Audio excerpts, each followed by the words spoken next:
أقلاتان بهلا سرتاي جرانبوني دولا لبرامبر ديناري عراقية أو كاتيما كمال اليدوان ماندا وكمال وقبلي شكرنا ويقدانه ما بكرة وكاتك فيما وابو بهاي دولار لبرامبر ديناري عراقية جيرة بيتوا أما دوخي كاتيا طبعا أو كاتك في النوكاني يما ويقدانه كان يما بدوخك لا سدوا بنما أبو يكم بنماي أبوري عراق للروي دارائية ولا سر بنماي دوخي سياسي عراق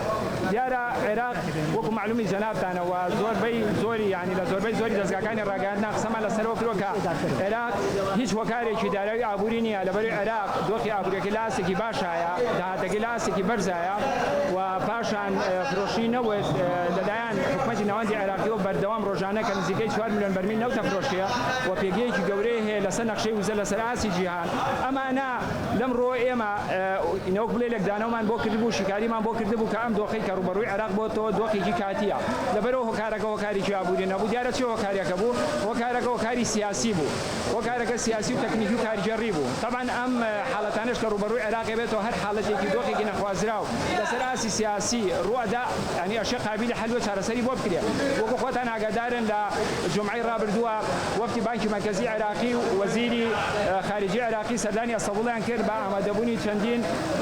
بنك مركزي ولاتاني روشالاتي ناوراسو تنانات بيجري وزارة خزانة أمريكا